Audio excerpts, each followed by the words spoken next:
Steve, man, there are some wild machines at this show, but I got to tell you, I ain't never seen nothing like this.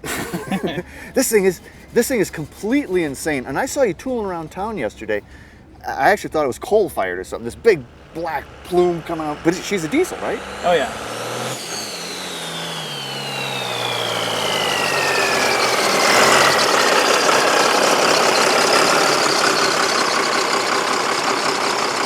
What's the story on this baby? Well, I don't know. I got grounded to my room when I was a kid a lot. And Gee, so, I can't imagine. So I had all these models my mom would buy me at garage sales. So I just started putting cars together. And actually, Frankenstein type stuff? Just started putting these models together, and then, you know, building Pinewood Derby cars when I was a kid. They wouldn't go down the track very good, but they look cool, you know. Anyway, but, you know, as I've gotten older and developed into crazier stuff and had a little bit more money to build stuff, it's just, I love every car at this car show and all these beautiful cars that guys do work on, but I get bored with it sometimes, you know what I mean? And then my dad would never let me touch them, you know, at car shows. So I built one that you can get on, you climb can touch, around, right? touch. You're not going to hurt the paint exactly. job on this one. So it's a huge diesel. I mean, how big is this sucker? It's a 5.9 Cummins, just 12 valve that would be in your truck at home, kind of. Kind of the tow vehicle for most of the cars. Yeah. Most of the guys that pull out here got a motor about like this one. And this one here, actually, you know, it's twin turboed, and it's, you know, it's got a big pump and big injectors on it. I mean, it's 700 horse right now, the way it runs. And this thing's really hot too. I mean, you actually... Oh, I drag race it. I mean, it runs 11.6s, pretty consistent. It's all on the motor. It'll run 11.6 with a 2.6 60 foot. I mean, our 60 foot time's terrible because I got to spool it. Yeah. And, you know, I can't launch because I don't have a tranny brake. So, I mean, really the car has the potential to run faster, but it goes down the road just beautiful. I mean, it's a little hard to see out, I won't lie. But it does go straight. You know, that's respectable. Yeah. You know, you don't really need much more than that. So, you built the whole thing. You built the frame too, or where'd the frame come from? The frame, I just went to the steel yard. I mean, I'm a fabricator by trade. Me and a good friend of mine, Jake, pretty much fabricated the whole car. I mean, I had a bunch of friends, you know, come over and drink beer and watch us. And consult. Yeah, tell us what we should be doing. Right, of course. And but anyway, you know, for the most part, me and another guy, we put this car together in about 3,000 hours. We did it in 3.5 months. Wow. Well, you did a lot of, you know, I mean, I like the saw blade on your visor. Mm-hmm. The saw blades are just broken blades from all the angles that I cut on this car. I know I broke $500 worth of saw blades, so I figured I'd just get some use out of them, put them on the car, and you know, sometimes I just sit in the shop at night and start looking at it and think of things that I can do. You know what I mean? Yeah.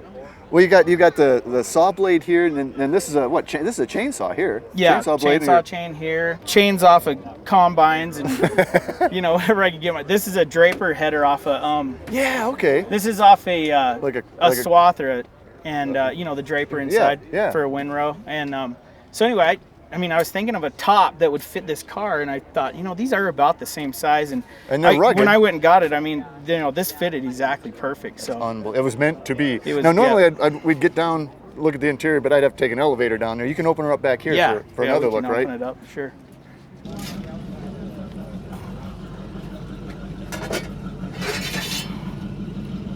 This is my little safety latch. So you got. Anyway, what all you got back here? Well, it's got a full floater 9-inch rear end, 31 spline Mosier axles, Mark Williams yokes, fast shaft driveline, fast pump, you know, because I mean, this is pumping a lot of fuel. You know, we did a Watts Link suspension in it. My buddy Jake fabricated this tank for it. You got a gauge for everything, and then I mean, probably. It looks like a cockpit in an airplane. To be honest with you, I don't even look at them. I just hold it to the floor till stuff starts coming apart. Interesting methodology. Yeah, exactly. The shifter's out of a cedar, an old cedar I found on a ranch.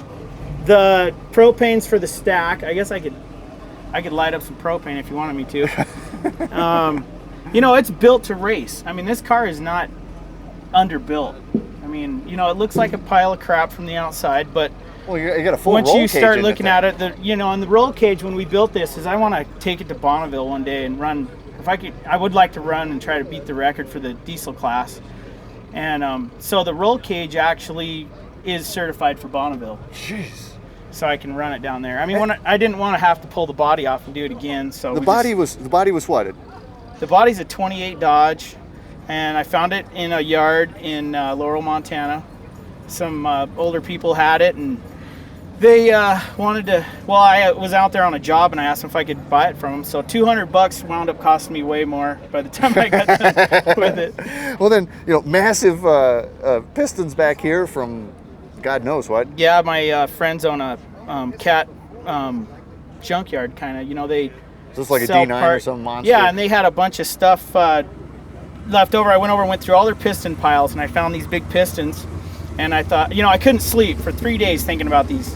I mean, this is a lot of endless no sleep, is what it is. It's a nightmare, is what it is. It is. It is a nightmare. I wake up with sweating. Then, of course, you're pulling a John Deere heavily modified manure spreader here. I've never seen a manure spreader on airbags.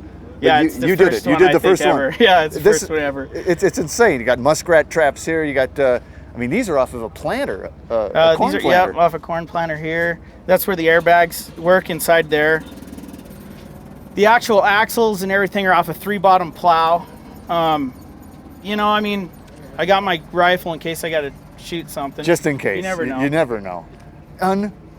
Unbelievable machine, and it truly is a vision. Yeah, it's in its own right. I don't know. I don't know what happened. My mom, if she dropped me on my head, I don't remember. I don't remember a lot of things.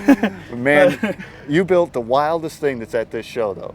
Yeah, Steve, thank you. You're an artist in a Thanks, very yeah. twisted way. Yeah, very twisted. I agree with you there.